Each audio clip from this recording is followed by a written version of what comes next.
So we're up to episode 5 of Wistoria Wand and Sword. This one is called Raise the Starting Pistol. So following on from the last episode, this one takes place at the Grand Festival. Initial thoughts. This one was really fast paced actually. It was all based around this one festival. We sort of saw what kind of people would be attending and what kind of things would be happening at the festival, and then a lot of it was one particular event that took place. Now the big event that I won't get into yet took up probably half of the episode and actually ended on a bit of a cliffhanger as well. Now there wasn't really any lore or world building in this episode. It was very here and now. Actually, one thing I remember from it, there was a lot of yelling. I don't know what we're yelling about! A lot of yelling in this episode from lots of different characters.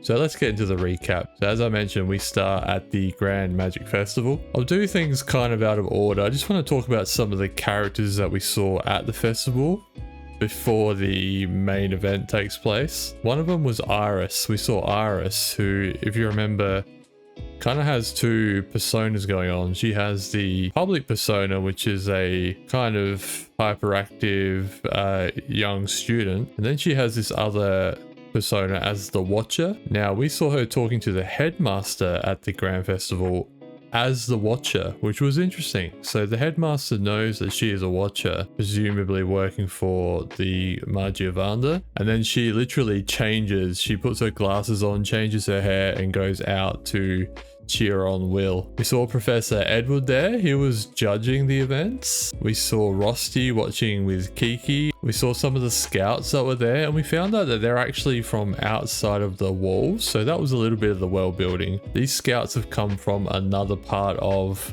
the world, so they don't live in Regarden. So I can confirm that there is life going on outside these walls. Oh, another one of the characters we saw was someone called Miss Perfect. The announcers actually refer to her as Miss Perfect. I think she has another name, but that's how I remember her now. She's one of the Upper Institute kids that we met in the last episode, and she does this dragon race thing. It reminded me a lot of the Harry Potter snitch event. What was the snitch event called? Catch the snitch? Catch the golden snitch?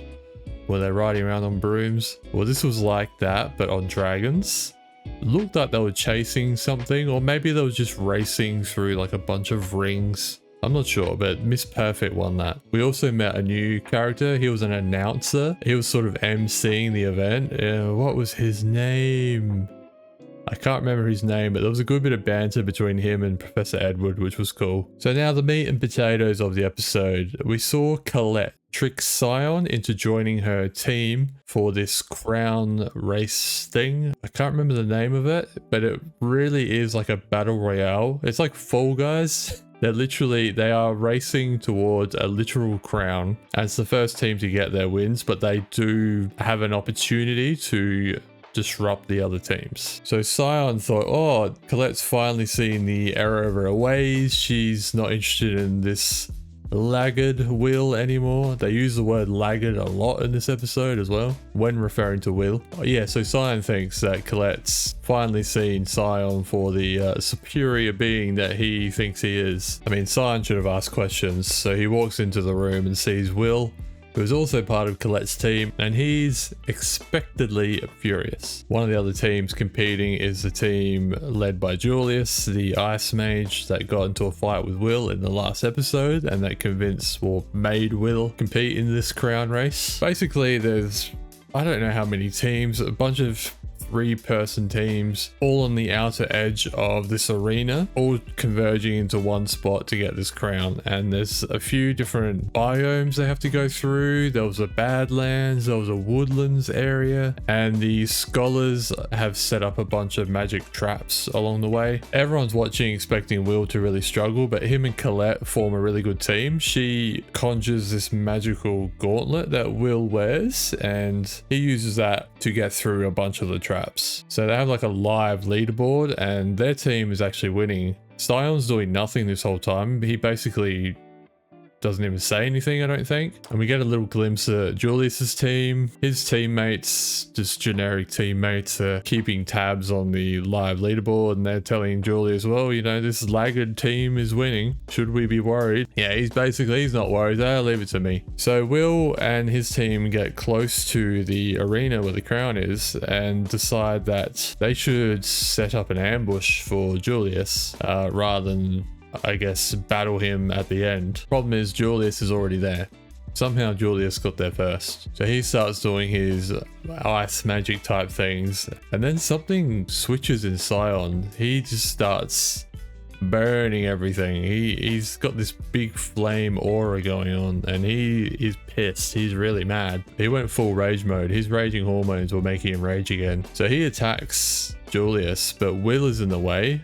But he does not care. He'll incinerate Will to get to Julius. So this big explosion thing happens. Colette just puts up a wall in time to save Will, like a rock wall, and Will's okay, but everyone's like, what the hell, man? What are you doing? And then we don't see what happens to Julius initially. Scion's like, well, let's throw down. You and me right here, buddy. He's just had enough of him. He's really had enough of him. Will's like, really? We could do this at another time or another place. Let's just win this thing first, and then we'll sort out our differences. But Scion's just disgusted. He's had enough. So he starts attacking Will and knocks his sword out of his hands. Then we see Julius. This is all happening very quickly.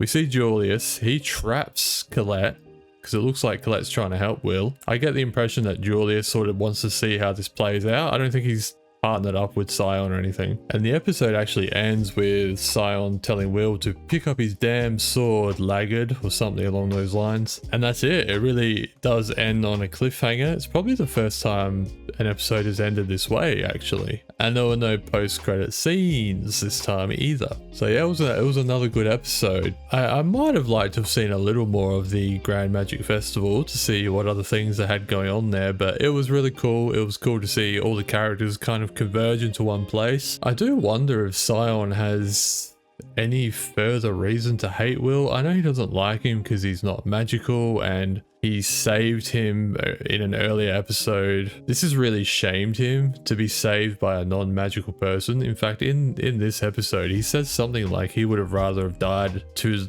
that monster than have this no talent save him. But it could just be that. He could just be completely shamed, and he's either gonna die trying to fight Will, or he'll end up victorious. But it does seem like he wants to fight to the death, whether that happens or not. So far, I don't think any main character has died, so I'd be surprised, but it seems like this is what Scion wants right now. So yeah, that's it. We're left on a cliffhanger, eagerly awaiting the next episode, and when it is done, it's going to be somewhere around here. Should we be worried? He